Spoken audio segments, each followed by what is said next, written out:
Good morning, everybody. Welcome into To The Point. We're all doing well. It is the first day of December. November's over, if you can believe it. Only 25 days until Christmas. Crazy. Crazy. And the world of sports is slowing down and heating up at the same time. College football heads into its last proper weekend, if you will, before we get to bowl games and things of that nature, which will fill the calendar. But that's happening. We got the in-season tournament in the NBA. We got the NHL ongoing. Rumors about Shohei Ohtani possibly joining the Toronto Blue Jays, which I thought there was a 0% chance of it happening. Now it sounds like it actually might happen. So who knows what's happening. What I can tell you is today, we're going to get into a whole bunch of different stuff. We're going to recap Thursday Night Football, which was a good primetime game for the first time in a minute. Seeing Dallas edge out the Seattle Seahawks, a great game by both quarterbacks. But Dak Prescott looks like, to me, he's played the best. He's played the best quarterback the best at the position since about week 6, and he continues to just play fantastic, scoring red zone. He was awesome last night. Recap that game. We're going to talk about the lines in the games this weekend, things I like, things I don't like in those games, injury reports, things of that nature. We'll talk about the college football championship games, Oregon and Washington tonight, the best out of the championship games, if you ask me, in the finale of the Pac-12.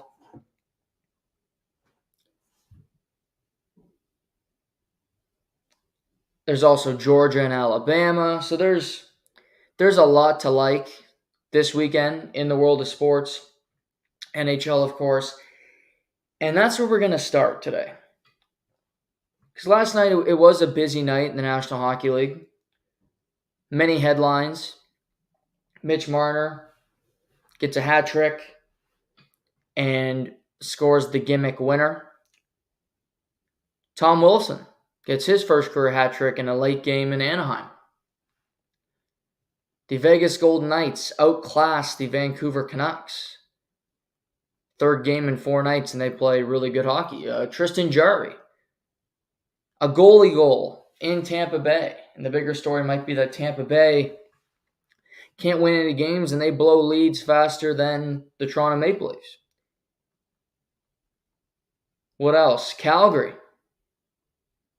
They beat Dallas. Edmonton pulls off a comeback against Winnipeg. Winnipeg throws away 3 points. So lots happened last night. I want to start by talking about a trade that was quiet.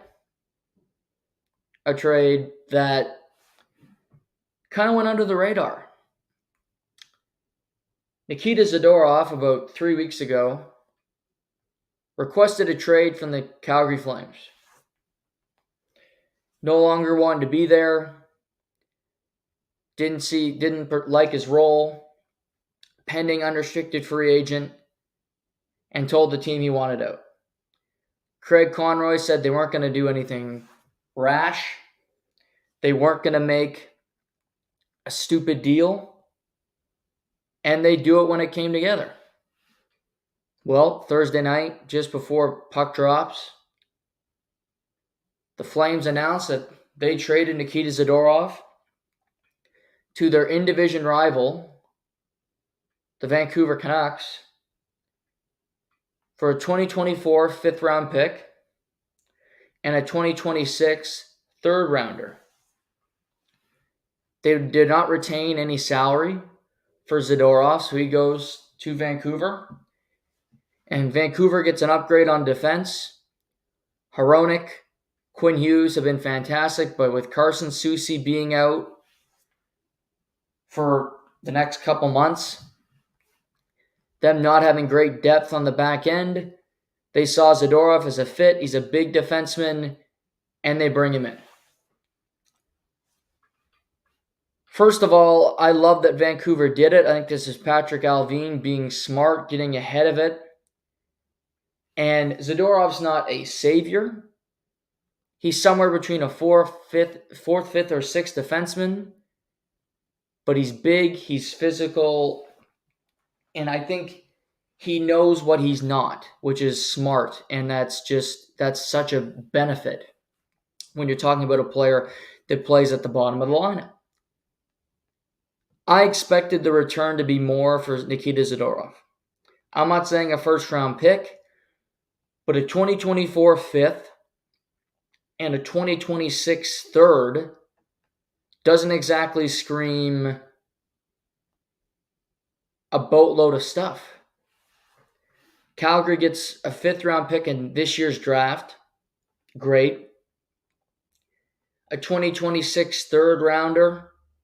Again, that could be a good pick, but it's years down the line, so it doesn't help the team that they currently have.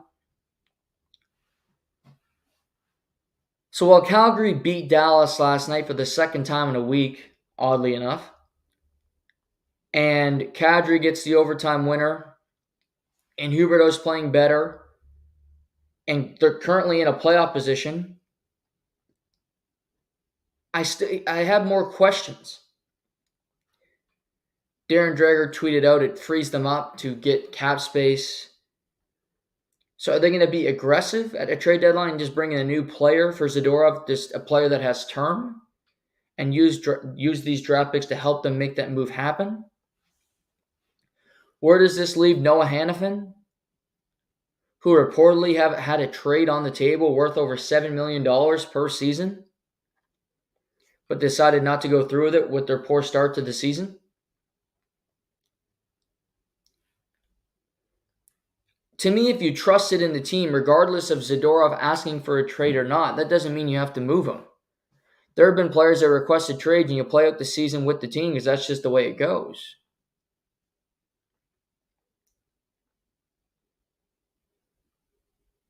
Calgary's in a weird spot where Craig Conroy was an assistant general manager on this team with Brad Treliving. He could have liked every move that Treliving did. He might have hated every one of them. We don't know because he wasn't the man in charge.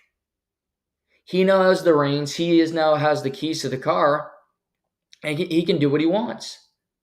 He can build the team that he wants to build, but he's also going to look around and go, Kadri isn't being moved.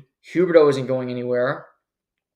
It's unlikely you'll trade Markstrom because these goalie deals are so hard to pull off with the salary, and teams don't want to pay them that type of money. So what do? The Western Conference is so up in the air. We've talked about this. It's going to take some time for teams to realize who they are. The Edmonton Oilers are on a hot streak. They're playing much better hockey. Connor McDavid, Leon Draisaitl look confident again, look happy to be in the rink. They're getting wins. They're playing a good style of hockey. And that's a positive for them. However, they could fall off the map quickly. They fired their coach. Minnesota fires a coach. They're all of a sudden playing really good hockey. They've won their first two games. Connor Dewar had a hat trick last night. You probably never heard of him.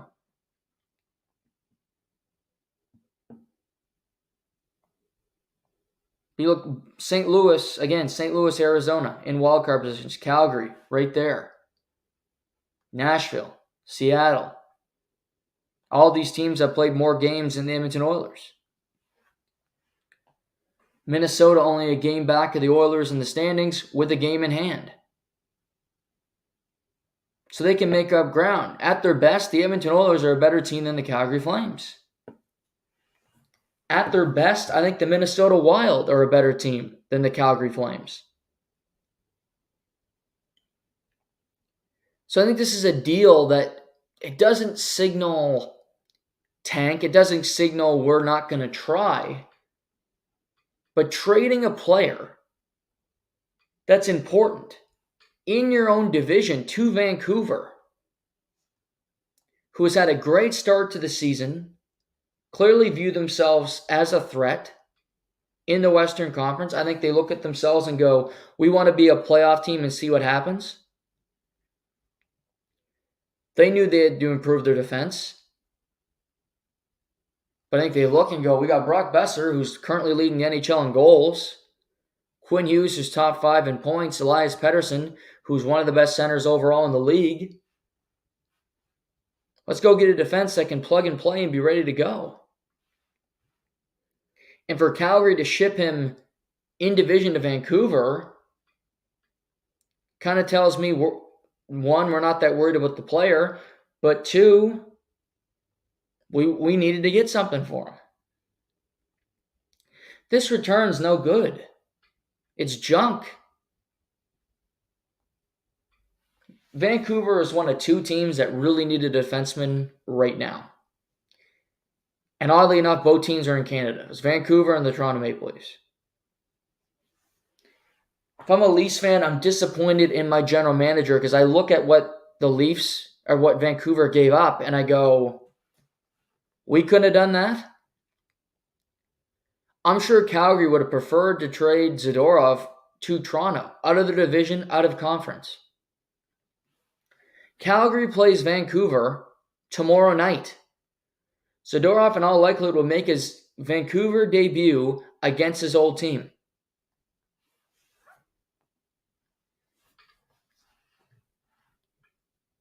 Which is interesting. But Toronto, with Giordano, who's out week to week with a broken finger, and Liljegren, who's injured, and they have one other guy who's missing time currently. They have Timmins playing minutes.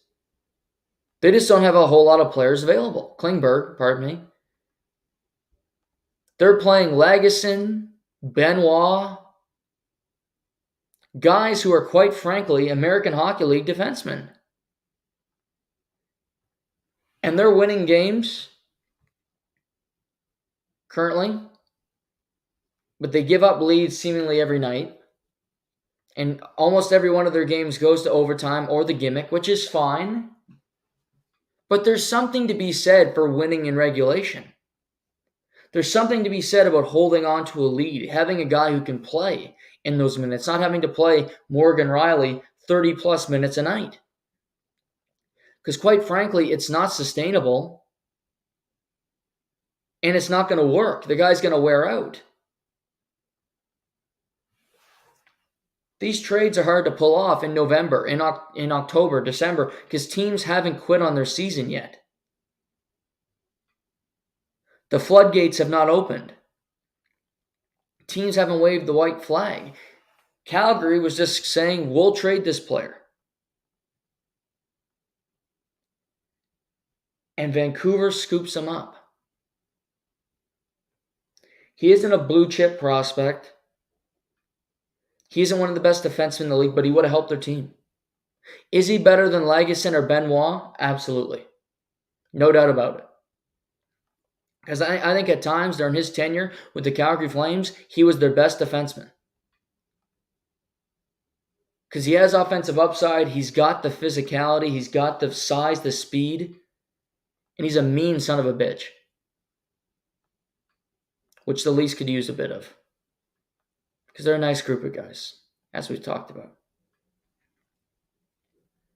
But Patrick Allvin was quicker to pull it off than Brad Treliving. I don't know if there's the relationship Conroy-Treliving. If you don't want to trade with your former GM, I don't think it matters. You just want the best deal for your franchise. I don't think it's a great deal in return for Zadorov from the Flames. I think it's garbage. That 2026 third rounder could turn into something. 2026 is not walking through that door anytime soon. A lot of seasons left before 2026. And I'm really looking forward to hearing that 2024 fifth rounder, whoever it might be. Can't wait to hear his name called at the draft, but I mean, come on. Credit to Vancouver for being able to pull this off and improve your team as we enter December. Kudos to you. Now for the Maple Leafs. You don't get Zadorov. Tanev is still in Calgary. His name will still be floated around. But they're not going to punt on the season in December. I don't think they're trading Tanev tomorrow. So with that being said, are you just going to keep going through the motions with these defense? The argument is, well, we're winning games, which they are. Sometimes it's not just, okay, we won this game. We don't have any. When you win a game, it's like you do anything in life. You could get through something and you do it the completely wrong way, but it works out for you. And when you do something correctly, you never look back on it and say, how could I have done this better? In sports, watching the game tape, well, I'm not going to watch the game tape of a game we won because we won. It's when you lose when you start to make corrections. But oftentimes, you can start to make corrections earlier on, even when you're winning, to help you succeed down the line. So who could they target? The Anaheim Ducks, who had a great start, are in a tailspin. They are completely upended. They are struggling. They got some injuries.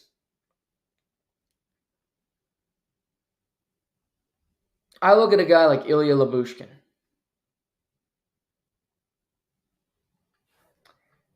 Could he be a fit for the Toronto Maple Leafs?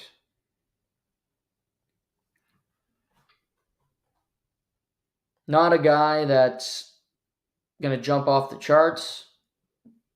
Not a guy that's going to get any points. But it's physical. Plays defensive-minded hockey. Could he come over? I would have preferred Zadorov, but again, I'm just looking at teams. Chicago, not a team that has a whole lot of veteran D. Connor Murphy could be a trade target. But again, he's a lot like Lyubushkin. You could argue a worse version. There's always San Jose. I mentioned a guy like Mario Ferraro, who is not a well-known player, but I think he's actually pretty good. He's got his warts. Plays on the worst team in hockey. You look at his plus-minus, he's minus 21 on the season. But that's skewed. And again, plus-minus is a worthless stat that nobody should look at. So who gives a shit? But there's not a whole lot of options. Unless a team goes into another tailspin, I don't think it's happening. Columbus is not punting. These situations have to develop over time. No team is bad enough in the Eastern Conference where they're going, we're going to give up. When you look at the Metro, the team in second and the team in seventh are separated by 4 points. That's crazy. The Washington Capitals are ahead of Carolina and the Islanders and the Devils right now, and they played fewer games. And Alex Ovechkin's off to the worst start of his career, which is the crazy thing. And Darcy Kemper's missed a lot of time, and Charlie Lindgren is getting starts.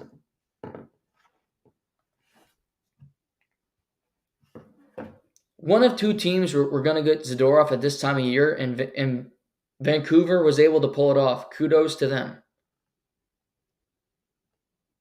This was a miss for Brad Treliving, in my mind. I think he'll regret not pulling the trigger on the move.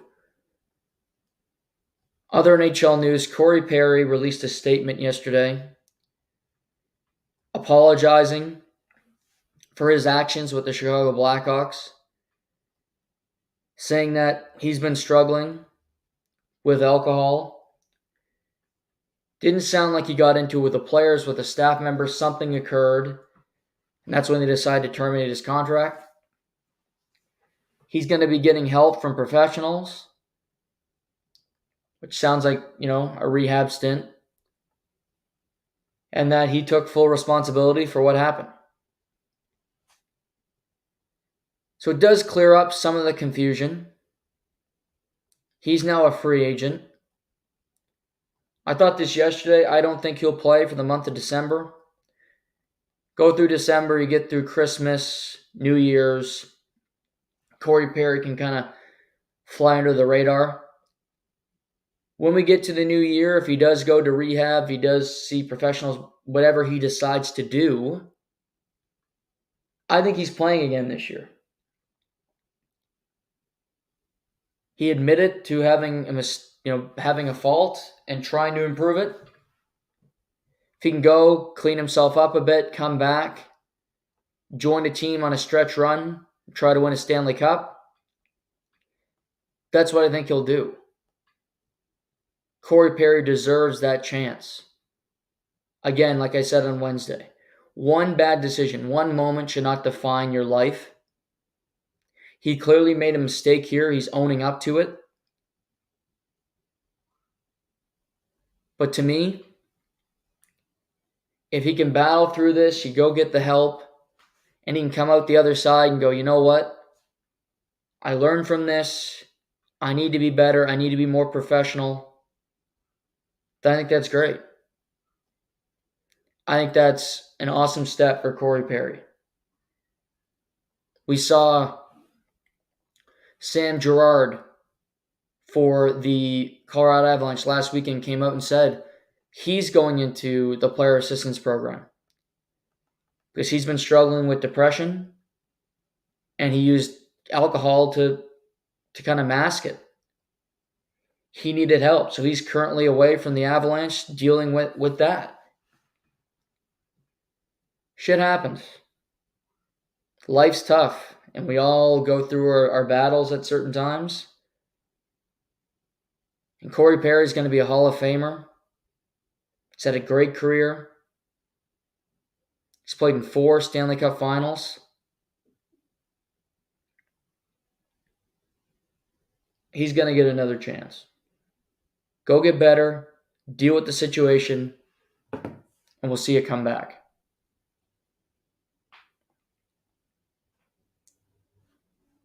Patrick Kane hasn't played yet. The Red Wings beat his former team, the Blackhawks, last night.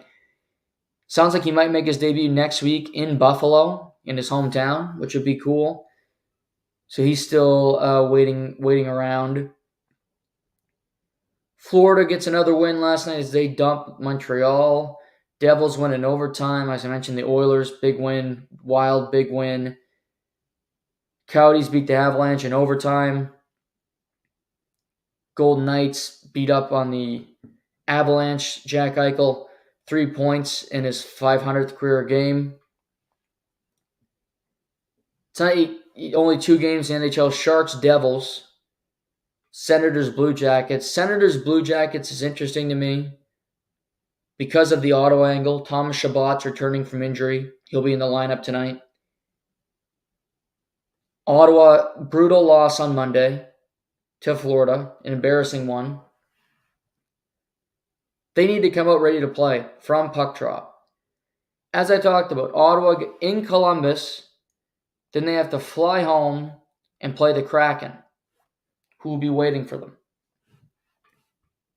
They need to win both games this weekend. They need the 4 points. And if it doesn't go well, on Sunday, Monday, it would not shock me if DJ Smith is relieved of his duties. I'm not hoping that happens, but the way the season has started, you're playing two teams that, quite frankly, aren't very good. You should get 4 points. So that's what I'm looking at for Ottawa this weekend. Other games, Lightning in Dallas, Blackhawks in Winnipeg. You got Bruins, Maple Leafs Saturday night, which is always fun. Buffalo and Carolina, Flyers, Penguins, Capitals, Golden Knights, rematch of the 2018 Stanley Cup Final, and Vancouver and Calgary.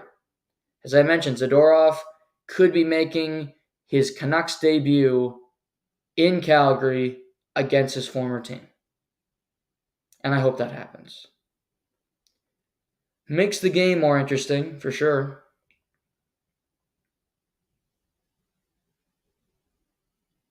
It's a lot of unknown right now of who's any good. St. Louis find ways to win games. Flyers stay in the mix. They battle with John Tortorella. Detroit, I think, is pretty good. Competitive team. Islanders get a win last night. Panthers are playing good hockey. Rangers are obviously playing good hockey. Still a lot to be decided, but should be an interesting NHL weekend. Last night we got a gem in the NHL. Dallas Cowboys edging out the Seattle Seahawks. Geno Smith, Dak Prescott both played phenomenal. And I think you can define the game with great throws down the field and horrible officiating. Multiple pass interference calls that weren't pass interference. The big one was in the fourth quarter where they called one on Tariq Woolen, who was covering CeeDee Lamb. It was not pass interference, but they called it. But from the start, it was a shootout. First drive of the game, Dallas field goal. 3-play drive for the Seahawks. Geno Smith hits DK Metcalf on a slant. He takes it 70 yards for a touchdown. Dallas gets the ball back. They drive the ball down the field. Dak Prescott strike to CeeDee Lamb. Touchdown. Through the entire game, you saw both defenses being able to get to the quarterback. Dak got sacked 4 times, which was more. He got sacked 0 times in the past 3 games. Sacked 4 times last night. Geno Smith was under pressure, including from Micah Parsons, who had the biggest play in the last play of the game. The big thing for me is Dallas won a game that they very easily could have lost. You're in it. You're battling your way through. You're winning time of possession. You're getting big plays. And, Seattle misses a field goal. Geno Smith throws an interception. And yet, Seattle stays alive. Seattle keeps finding a way back in. They're scoring big touchdowns. They're throwing the ball down the field, playing aggressive.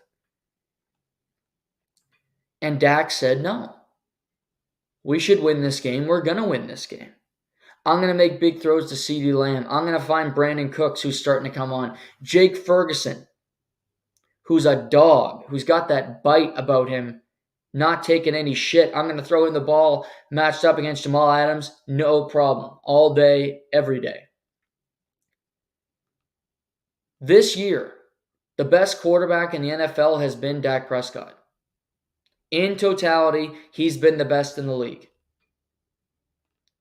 Coming off a season last year where he led the league in picks after missing 5 games with his injury, he has answered every test. 29 for 41, 299, 3 touchdowns last night. Also 7 rushes for 23 yards.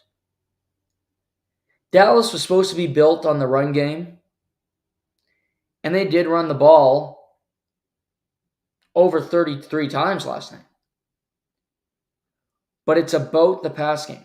CeeDee Lamb and Dak Prescott's connection. Jake Ferguson is Salvageville. Brandon Cooks starting to emerge. But it's the way this offense is playing. Mike McCarthy is calling a great game, getting people open, putting CeeDee Lamb in great position. But Dak Prescott, 26 touchdowns, 6 interceptions on the season, only 1 fumble, which he did not lose. So he's not turning the ball over. He's averaging 8 yards a throw. 3,200 yards, completing 70% of his passes. 108.3 quarterback rating in 12 starts. And they're 9-3. Which 9-3 looks a hell of a lot better if they weren't in the NFC East, or they have to deal with the Philadelphia Eagles in a game that they should have won, but they didn't. And they'll get their chance to redeem themselves next weekend, Sunday Night Football, when they host the Eagles. They aren't perfect. Deron Bland, who's replacing Trayvon Diggs, got torched last night. DK Metcalf gave him the business. Jackson Smith and Jigba gave him the business. Lockett at times. But I'll give him credit. He kept getting targeted. He got a huge interception in the third quarter. He didn't wear it. He didn't start to feel bad about himself. He kept playing the game, kept playing the snaps, and he made a big play. It exposes a weakness on the Cowboys. But to be fair, Trayvon Diggs is a lot like Deron Bland. They both love getting interceptions. Trayvon Diggs in his rookie season led the NFL in interceptions. Deron Bland is leading the NFL in interceptions this year. So it's a give and take process.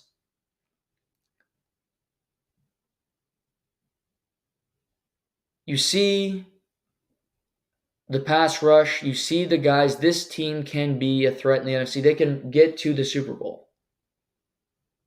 I truly believe that. If Dak Prescott's playing the way he's been playing going into the playoffs, they can beat anybody.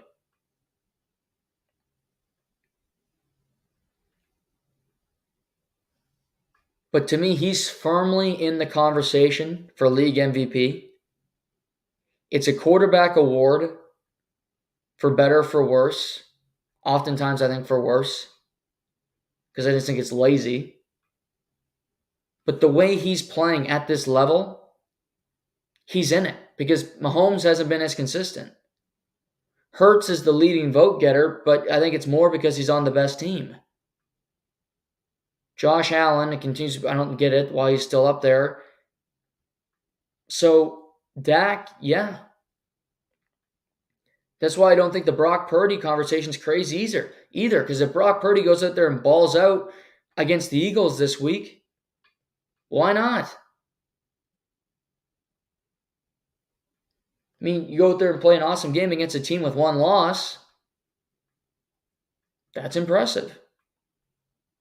That's hard to do in the game of the weekend. Seattle has their flaws, but Dallas has their flaws, but so does everybody. No team is perfect, and their quarterback is confident. He trusts the play calling. They're a dynamic offense. CeeDee Lamb is being used. He's second in the NFL in receiving yards, behind only Tyreek Hill. He's as dynamic as anybody. He's finally being used fully to his potential. Where he's not just a slot receiver, he's not just an outside receiver, he can do everything. And credit to Mike McCarthy, who took over for Kellen Moore. This offense is better than the offense that was running under Kellen Moore last year. More creative, more dynamic, running game, more opportunities for big splash plays. That's Mike McCarthy. I can criticize his clock management. I can criticize some of the decisions that he makes. But he's winning games this year. They are still in the hunt to win their division. They still are in the hunt to be the number one seed in the NFC. And they got some tough games down the stretch, no doubt about it. Next 4 weeks, home to the Eagles, at the Bills, at the Dolphins on Christmas Eve, and host the Lions. There's no gimmies there. No easy game. But it doesn't mean they can't win them. They're as talented as any of those teams. And with Dak playing this way, you should be confident against anybody. Period. Looking at Seattle, fourth quarter, 7 minutes to play, 4th and 1. They just threw a screen pass to Jake Bobo. He goes for 9 yards. And they go for it at midfield on 4th and 1. And Zach Charbonnet is tackled for a loss. I didn't like the play call because Dallas's D-line is so big. Seattle was getting yardage on that drive through screen passes. They did it to Njigba the last time. They did it to Bobo. I wanted just a quarterback sneak from Geno Smith, who's one of the bigger quarterbacks in the league. He's a big, strong man. To me, that's the play. Ultimately, they don't do that. And Dallas gets a stop. Dallas gets the ball back. They go down the field, and Jake Ferguson scores the go-ahead touchdown. But Seattle didn't lead in time possession. They did not win the turnover battle. They did not win total yards. They missed a field goal. And also they went 0 for 3 on fourth down. Oh, and by the way, on the last play of the game, on a 4th and 2, another 4th and short, they didn't understand that they should have blocked Micah Parsons, who's the best pass rusher on the Dallas Cowboys. He had a free lane to the quarterback, and Geno Smith could do nothing but throw the ball at the ground. Game over. No timeouts left. The biggest celebration there is if you took the Seahawks plus 9.5. Then you get the cover, which I did not think the Seahawks were going to cover last night. Let me tell you. I didn't bet it because I don't bet favorites. But if I had to make a pick before the game, it would have been Dallas minus 9.5. Kudos to Seattle and Geno Smith. But situationally, they were shit. They're now 6-6 in the NFC that's full of bad teams. And they're becoming a bad team. I like Geno, Pete Carroll, great guy, good coach. I love DK Metcalf. He's special. But 6-6 is 6-6. They're now in a battle with the Vikings. Got to look at Green Bay. And it doesn't get a whole lot easier for Seattle. They go to San Francisco next week. Fun.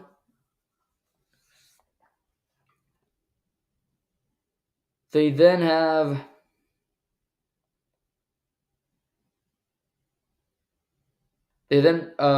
host the Eagles on Monday Night Football. At Tennessee, easier game. Host the Steelers and wrap up their season against the Cardinals. So last 3 games winnable. Their next 2, they will not be favored.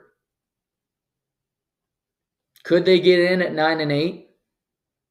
Potentially, but you got to beat the Steelers in that game. You got to win out. Every team's alive in the NFC, almost. Giants are still in the hunt, for Christ's sake. Bucks at 4-7, still not. Saints. You could have 2 NFC South teams make the playoffs somehow. Green Bay, who look dead to rights, are back in the mix. Huge game this weekend. They find a way to win it, they could be in the postseason. So while I think Seattle has more talent than a lot of these teams, certainly more than, say, a team like Atlanta or even a team like Green Bay, and I think Geno Smith's better at quarterback, it just might not work out. Those 2 losses to the Rams might come back to haunt them. Geno Smith played his heart out. And he played like he knew he had to win that game. Like his time with Seattle could be coming to a close if they don't make the playoffs this year, if you don't see improvement. He did everything he could. DK Metcalf had 3 touchdowns. He was a beast. Tyler Lockett dropped an easy first down. Would have been a huge play. That's when you go back on tape and look at it and go, my God, how did I not catch that ball? But it happens. Tough loss for Seattle. I did not expect them to play that well. But ultimately, Dallas gets the win. And now they get 10 days to prepare for their division rival next Sunday night. Before we get to next Sunday night, we got games this weekend in the NFL. 2 o'clock slate, we got the Arizona Cardinals visiting the Pittsburgh Steelers. Yesterday, Arizona released Zach Ertz, former Super Bowl champion tight end with the Philadelphia Eagles. He wanted an opportunity to play for a contender, was not getting the snaps he wanted in Arizona. I think he could be going back to the Eagles, potentially. There's still Shaq Leonard, who's available. He's going to decide between the Cowboys and the Eagles on where he wants to play the rest of the season. Sounds like that decision will be made this weekend. So a couple of veterans on the market looking for new homes. Arizona, they've kind of found their spot. Kyler Murray's come back. He's played some decent football. But they're not winning games. They're not an overly talented team. Hollywood Brown has not practiced this week, so he might not play. Trey McBride, their tight end, may not play this weekend. Pittsburgh just had a 400-yard offensive game. Kenny Pickett loves to throw that football down the seam to George Pickens. It can happen. Pittsburgh doesn't score, which scares you. But their defense is fantastic. TJ Watt's as good as it gets in the NFL when it comes to a defensive player.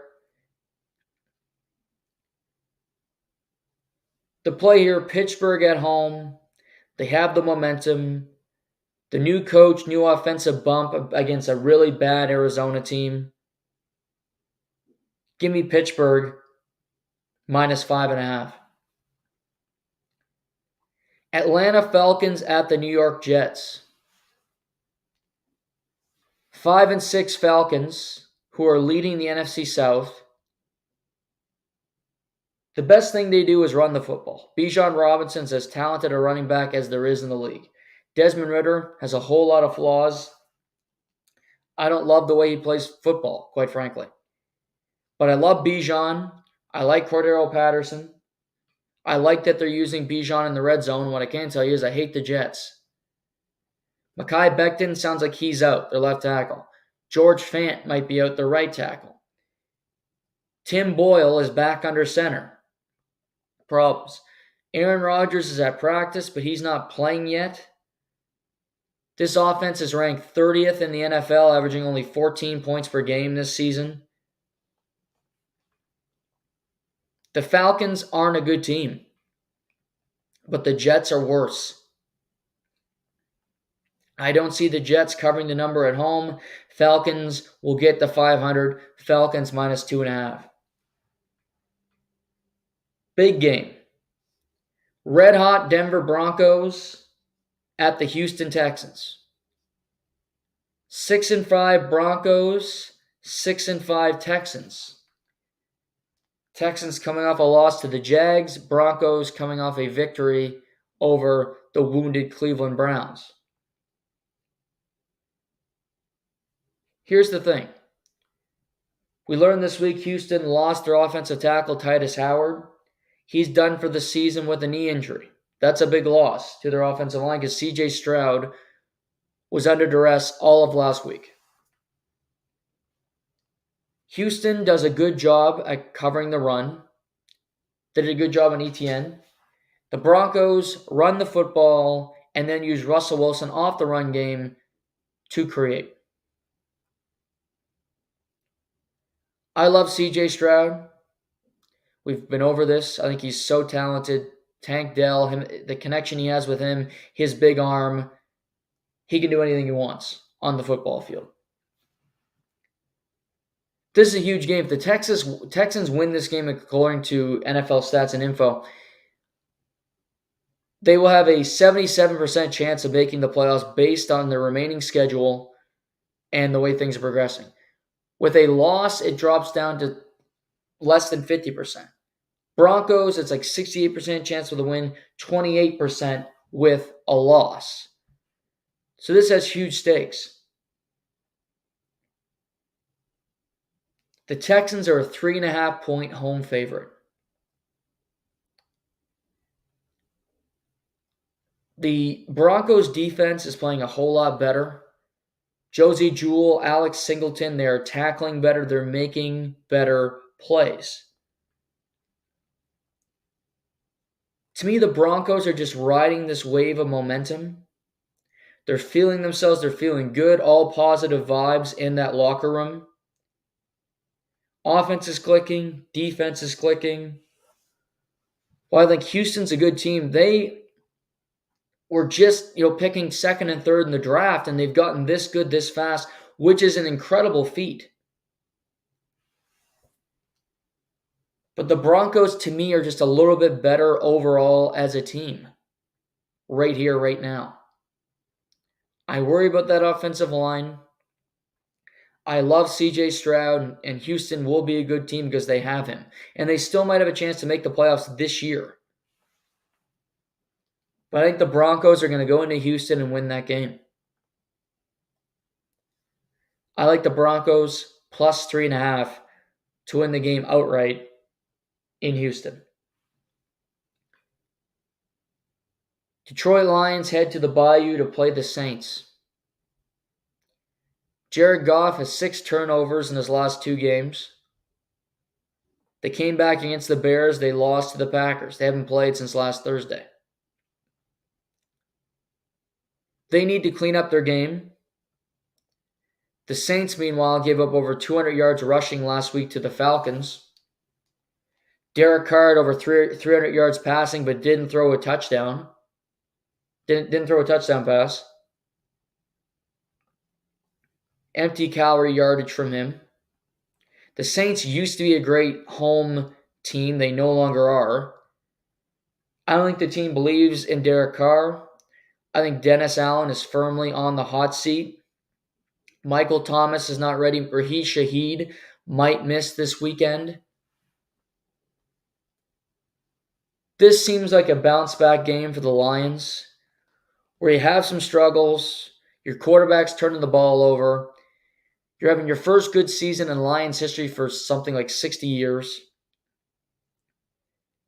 and you go to New Orleans, and they don't know if they want Carr to be their quarterback or Taysom Hill or Jameis Winston. It's up in the air. This should be an entertaining game. The Saints should be better than they are, but they just aren't. They turn the ball over, they make stupid decisions, they'll drive down the field, and just something happens. Saints want a chance. Run the football with Alvin Kamara. Give Taysom Hill some design runs because, quite frankly, this Detroit defense is not perfect. They give up big plays. They did it to Green Bay all last week to Christian Watson down the field. So the secondary can be had. But to me, Detroit's too good. They'll bounce back. Detroit, minus 4.5.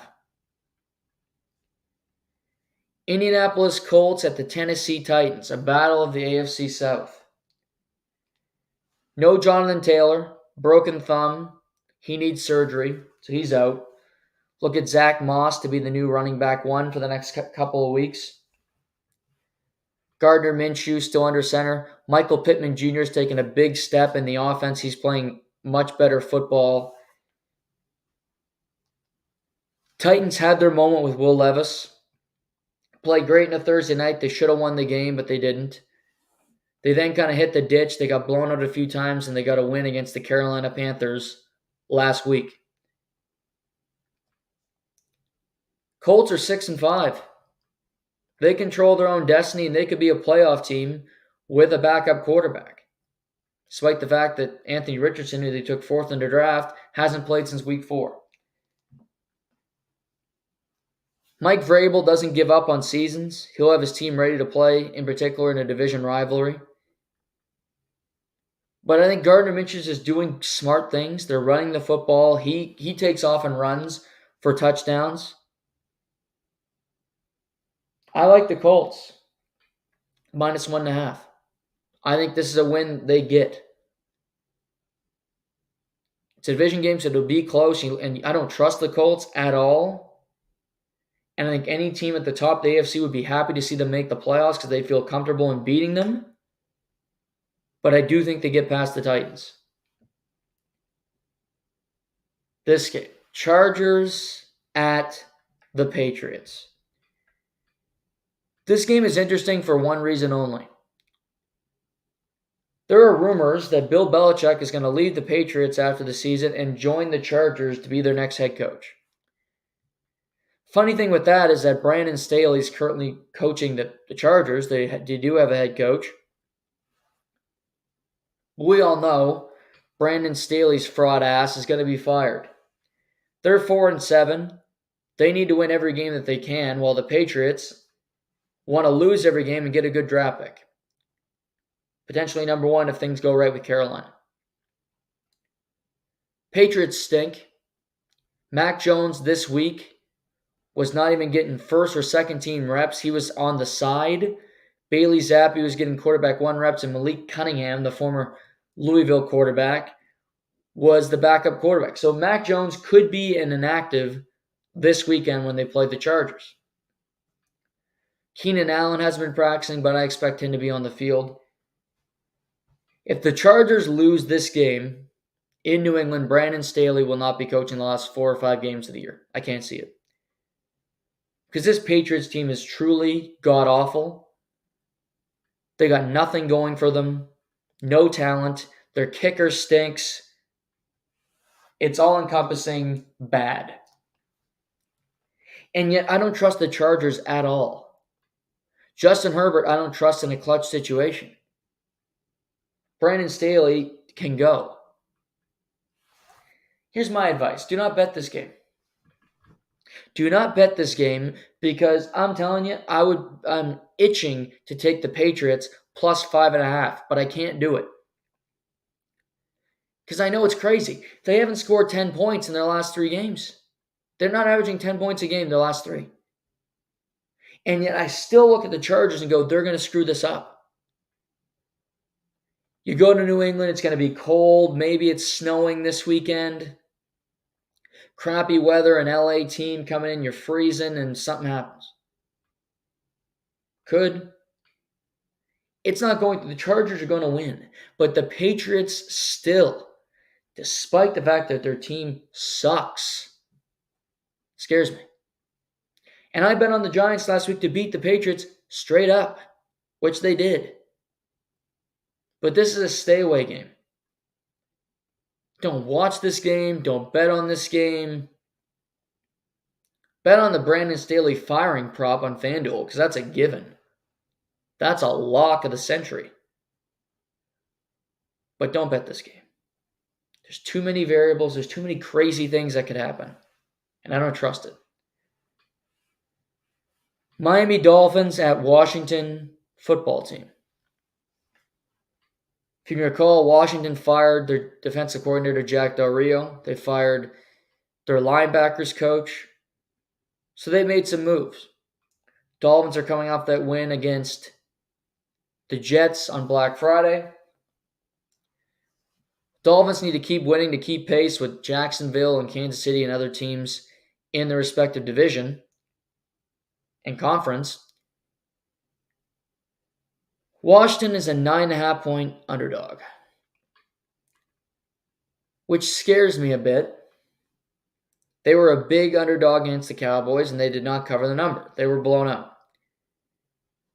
The Dolphins' defense is starting to play better, starting to come on. The offense has regressed, oddly enough. Tua's throwing interceptions. They're turning the ball over. So while one side gets better, the other gets worse. They need to put it all together, and I think this team can be a team that you don't want to play. They can be trouble.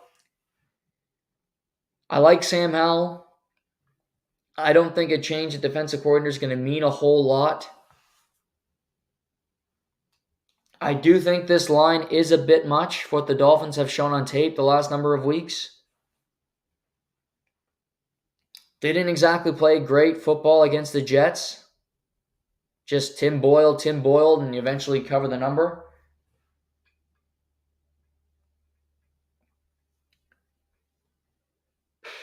But I'd still take the Dolphins, but I do think the number is high. If you could, this is my advice. This could be a teaser game where if you can buy the points, if you can get that point total up to say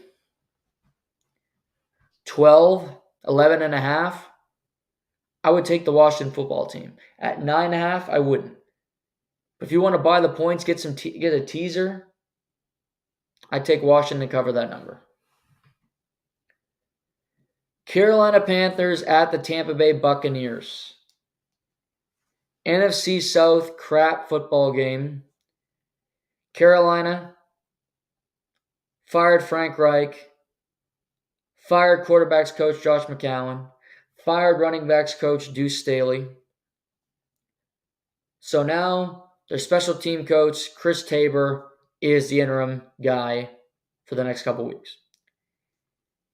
They want to improve Bryce Young. They want to improve the offense, which actually they do. At this time, it's not a lie from an ownership group because they don't have their draft pick. So it does nothing for Carolina to lose these games. Win them. Screw the Bears. So I actually believe them for once when a team says this late in the season. It's normally always a lie. Baker Mayfield was injured last weekend in their loss against my brain. It's funny how much you forget in 1 week. I remember lots about sports, but the Buccaneers game where Baker Mayfield was injured on the first drive and they were winning at one point. And I'm trying not to look it up, but remember who they were playing and who they lost to. I do know they lost. But I'm not going to remember, so I'm going to look it up. They lost to the Colts. Of course they did. 27-20. The Bucs are just kind of treading water. They're 4-7, but they're still in the mix for the NFC South. They could technically still win their division, which is something else. Here's the thing. I believe in the new coach bump.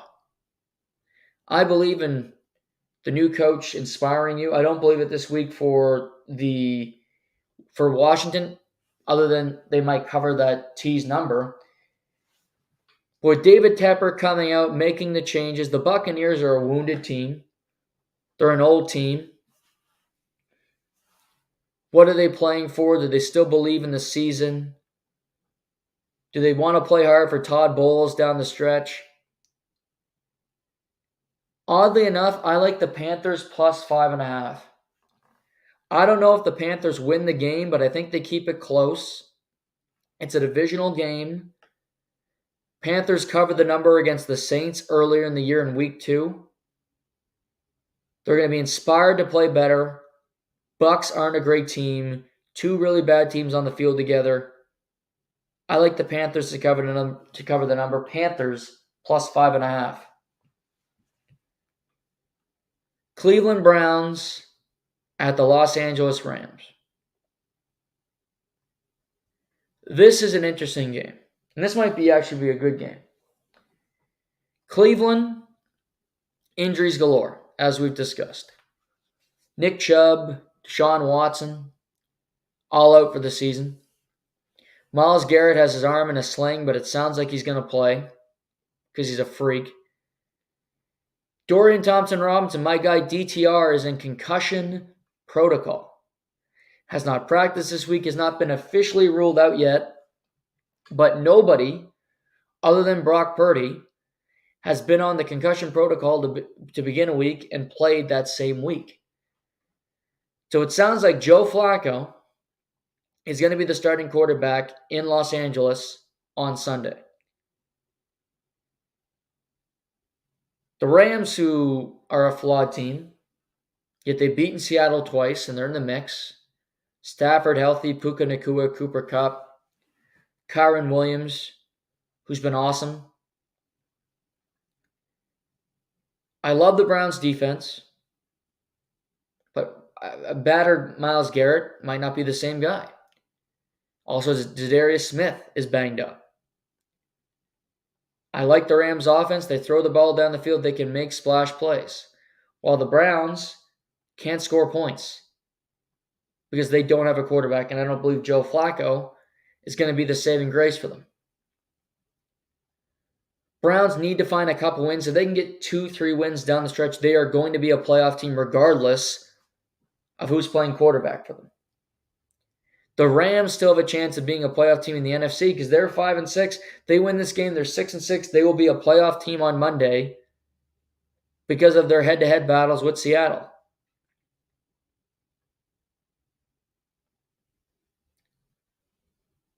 If the Browns had a better quarterback option, they would not be an underdog in this game. Because there will likely be more Cleveland fans in Los Angeles than there are Rams fans. Because that's LA for you. However, I don't think they'll be able to keep up the score with the Rams. And I think the Rams win the game. Rams minus 3.5. Game of the weekend. Rematch of the NFC Championship game. San Francisco 49ers at the Philadelphia Eagles. And here's the crazy thing. Eagles are 10-1. Best record in the NFL. Jalen Hurts, leading MVP candidate. And they are underdogs in Philadelphia. Odds makers are telling you they're winning by the skin of their teeth. They're not that great of a team. Should have lost to Washington twice. Should have lost to the Cowboys. Should have lost to Buffalo. But they won all the games. Well, San Francisco's coming in playing great football. Brock Purdy, Brandon Ayuk, Deebo Samuel. This means something more to San Francisco than it does to Philly, which is probably true. But again, this game is huge for the Eagles. You host the 49ers and you have to go to Dallas next Sunday. And if you lose this week and you lose next week, Dallas is first in their division. Dallas is first in the NFC East, and they control their destiny the rest of the way. Lane Johnson did not play last week. Sounds like he's going to be in. That's important because since Chase Young has come over, San Francisco has improved their sack total per game by 1.5 sacks. With Armstead and Hargrave and Bosa and Chase Young, they're a tough group to deal with. Brock Purdy's playing great. You get 2 really good quarterbacks. Christian McCaffrey's a stud. Here's the thing. I think San Francisco's really good, and I also think the Eagles are really good. But if I can get the best team in the NFL at home plus the points, I'm going to take it. This is going to be a close game. This is going to be a battle. But I'm taking the Eagles plus 2.5.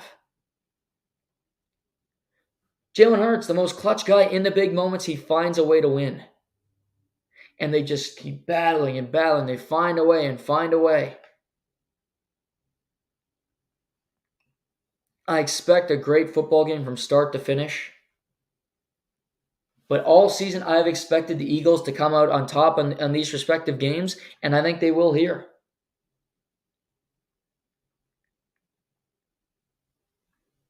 Eagles, plus 2.5 at home, if you can believe it. Then we have the nightcap. Chiefs at Packers. Patrick Mahomes' first game at Lambeau Field.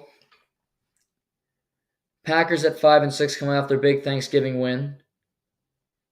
Aaron Jones, questionable to play. He's missed the last number of weeks.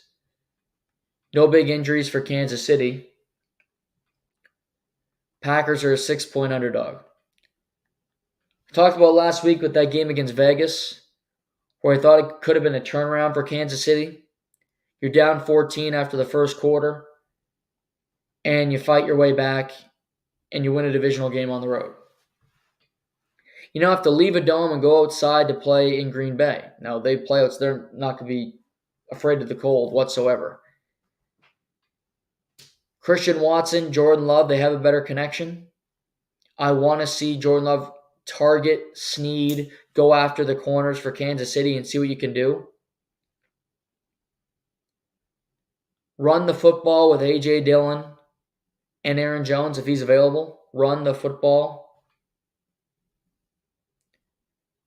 I thought the Packers were going to win their division. Horrible start. Jordan Love not playing great football. Kansas City needs to win this game, and so does Green Bay. It's an important game.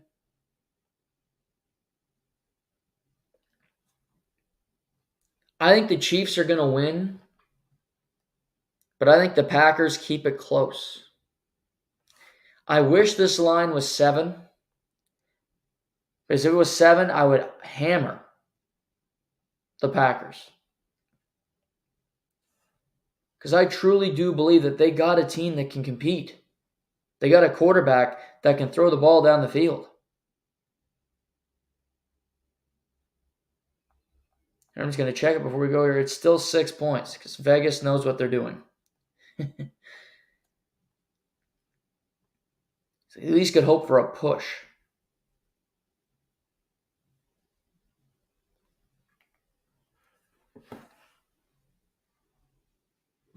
If it was 7, I'd be taking the Packers.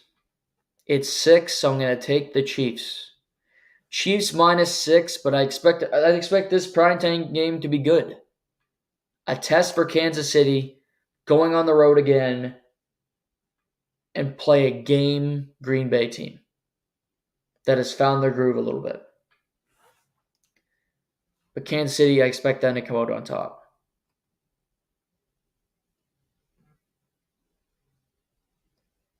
Jags play on Monday night, so they're not playing right now. They play Monday night against Cincinnati. So this week, I expect all top teams in the AFC, that's Miami, KC, Jacksonville, to win. And for after week 13, Baltimore, Kansas City, Jacksonville, and Miami to all be 9-3 going into the home stretch of the season, which is great theater. But there's some awful games this weekend, don't get me wrong. But there's some good games. You got to look for them, but there are a few. College football championship weekend gets going tonight. Oregon, Washington, the final Pac-12 title game. So many things can happen this weekend with the way these games go and the results and the craziness. Here's what I can tell you. If Washington wins tonight's game, they're going to be in the college football playoff, and Michael Penix Jr. might just win the Heisman. That's a fact. If Oregon wins tonight, I don't think it's a lock they get into the college football playoff, but I'd say it's about 95%. So tonight, if you win the game, you're likely going to the playoff. These two teams met earlier in the season.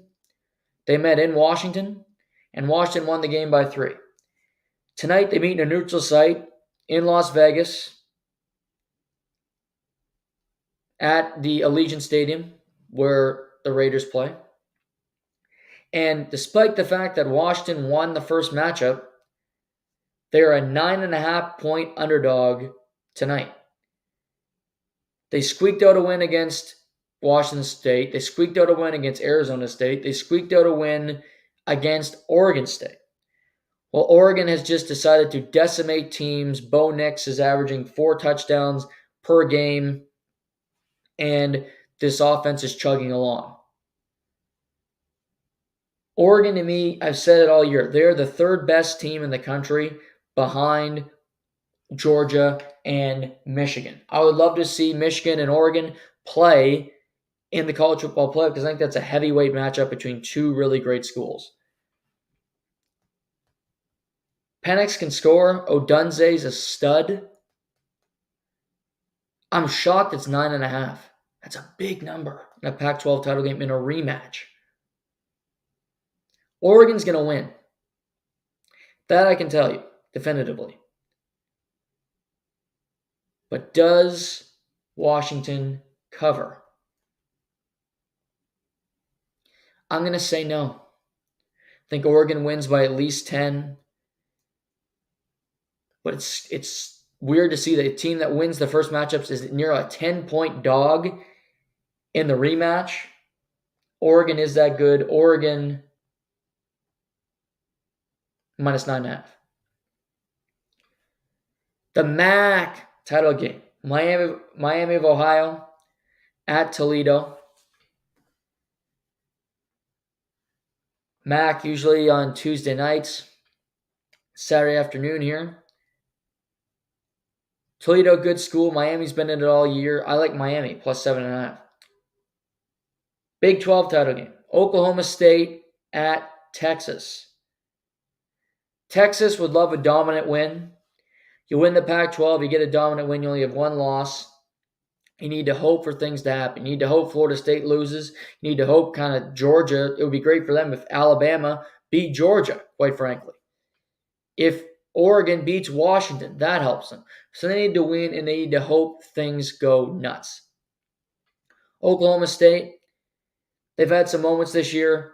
Under Mike Gundy, they beat Oklahoma. You go 9-3. You've had a very good season. Here's the thing, Texas on offense is so dynamic. Oklahoma State has too many turnovers. They got a great running back in Gordon. The number's 14.5.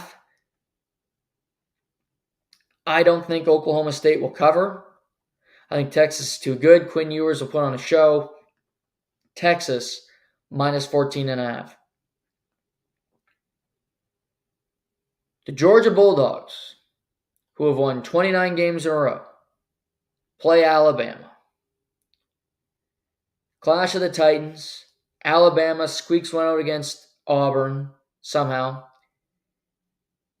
And this is the chaos game.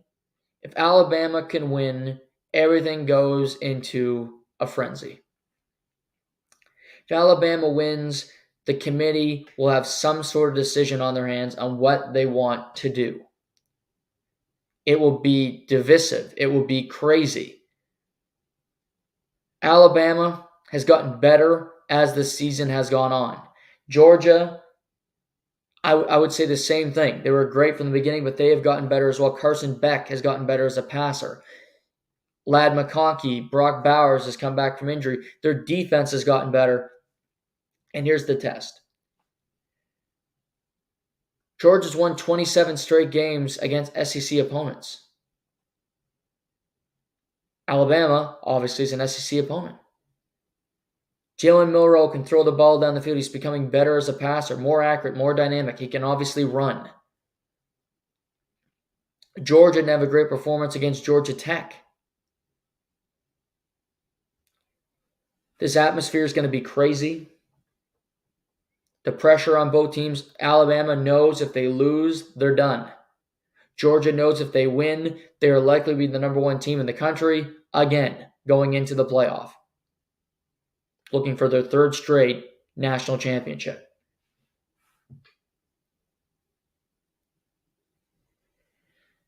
I just think Georgia's better. I don't see it being less than a touchdown score. I thought the number would be higher, quite frankly. I think the Georgia Tech, the way they won that game, it doesn't look all that impressive. I think Georgia's going to win this game by at least a touchdown, likely more than that. And they'll be undefeated again and go into the playoff. I don't expect the craziness to occur in this game. We got the AAC. SMU facing Tulane. Tulane's quarterback, Michael Pratt, this could be his last game at Tulane. Sounds like he wants to transfer, go to a bigger program, which is happening a lot. We saw Riley Leonard enter the portal, leaving Duke. Max Johnson left Texas A&M. He's going to University of North Carolina. KJ Jefferson leaving Arkansas. DJ Ugalele leaving Oregon State, entering the portal for the second straight season. So Michael Pratt could enter the portal after this game. SMU is joining the Big 12 or the ACC next season. They're pumping a pile of money into their program. They've actually had a better season than I expected. They can play offense, and I actually think they're going to win this game, go and upset Tulane. Their final game in this conference, SMU plus 3.5. Louisville at Florida State. Now, this game is interesting because I think if Florida State wins, they'll be in the playoff. And it's the right thing, but also the wrong thing to do because they're not competitive. Jordan Travis, great quarterback, is injured. And he's great. He's a Heisman player, and he's not available. Rodemaker, their backup quarterback, struggled against Florida, but he rallied and they won. But here's the thing. I read a report this morning he might not play this weekend. It's believed he has a concussion, and they might have to go to their third-string quarterback against Louisville. Louisville's not a perfect team either. They lost to Kentucky last weekend. They don't play great offense. It's an important game. If Rodemaker doesn't play, I don't see how Florida State wins. I kind of hope Florida State loses because it'll make one of the playoff games really uninteresting. It won't be competitive. I'd rather see Texas get in. I'd rather see Ohio State get in. So you get two great games on paper. But I'm going to take Louisville plus 2.5. You can get them at 2.5 right now. If it comes out that the quarterback is injured, that line is going to flip. So get on it now. Louisville plus 2.5. The final game of the day, Michigan at Iowa. Michigan's a 21.5 point favorite. Here's the crazy thing. Iowa is projected to score 0.5 points in the first half and 0.5 points in the second half, which would total 1 point for the game if you know how to do the math, which is impossible to do in college football because there's no rouge like there is in the CFL. They're horrible offensively, Iowa. Their defense is solid. I'm not betting this game because Iowa's not going to cover, I don't believe. Here's the thing. The over-under is 34.5. 34.5, which is a big number for an Iowa game. I don't think they're going to score any points. The question is, can they keep Michigan to a low number? I think they can. If you're betting this game, Iowa, take the under on the 34.5. Michigan wins big because they're the second best team in the country and Iowa stinks. But Iowa will not Michigan will not score more than 34.5 points. We shall see, but I'm banking on it. That's the college football weekend. Looking at it, if I had to guess the teams come Monday, and we're actually going to do a podcast Sunday night because I actually started a new job on Monday, so we're going to do a podcast Sunday nights now.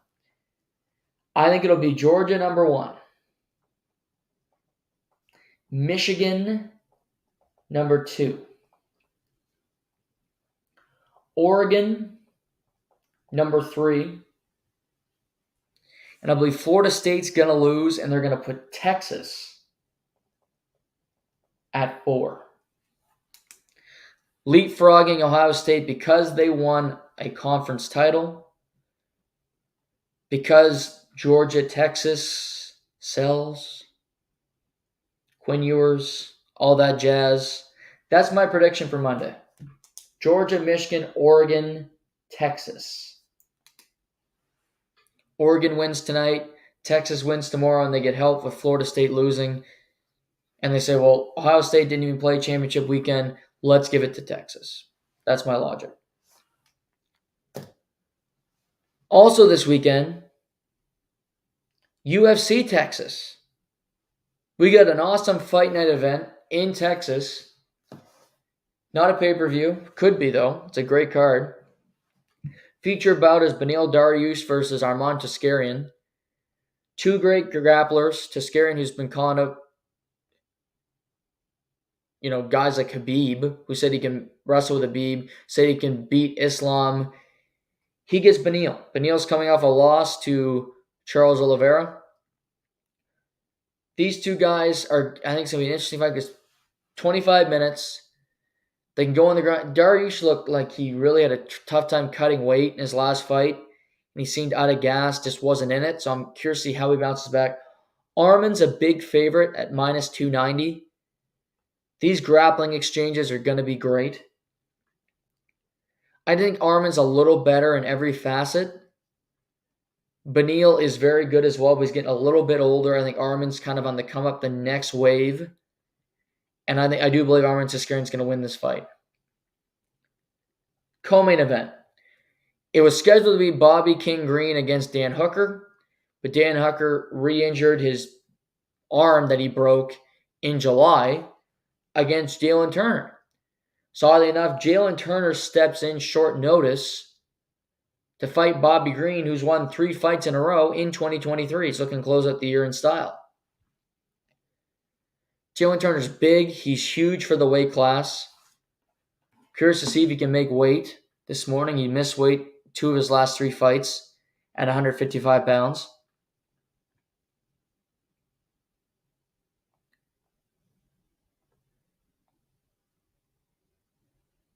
So these guys are 2 really interesting fighters, 2 different styles. I'm going to give it to Jalen Turner's a minus 220 favorite. I like Bobby Green. To me, Bobby Green is as good as it gets.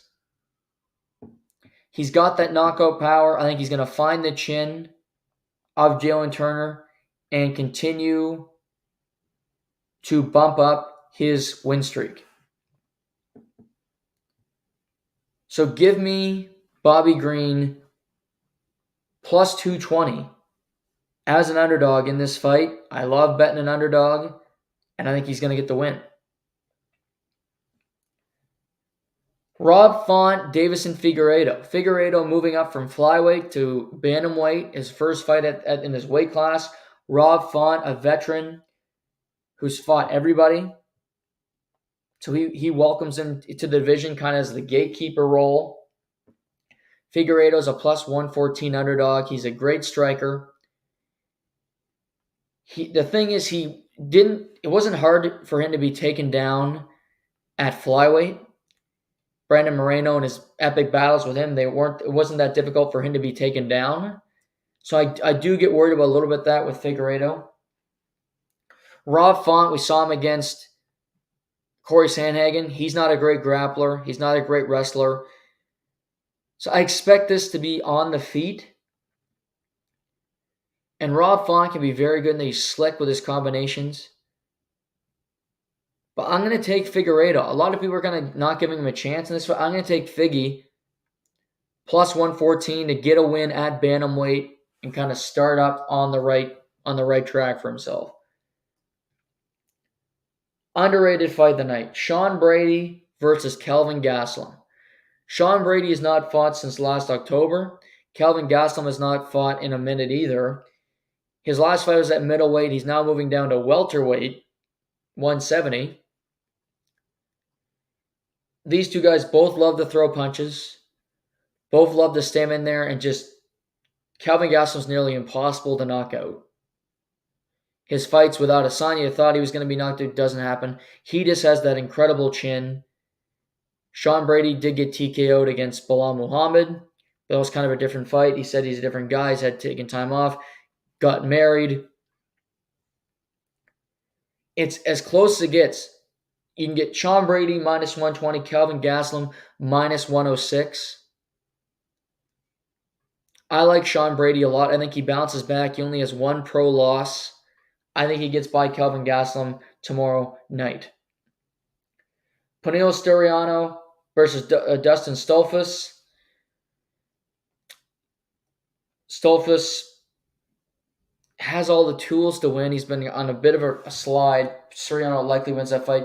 The veteran Clay Guida against Joaquim Silva. Silva's the biggest favorite on the card, minus 340. You gotta love Uncle Clay Guida. Misha Tate makes her return against Julia Avila.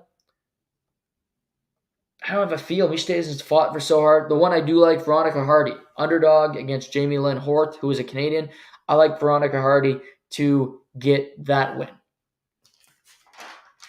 So that's the weekend.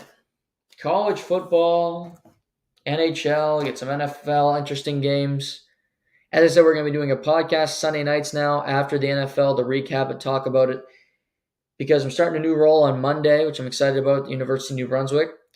So I won't be around during the day as often. So there'll be different times for the podcast, but we'll still be pumping out content. I promise you that. Hope you all have a great weekend. Talk to you Sunday. This is To The Point.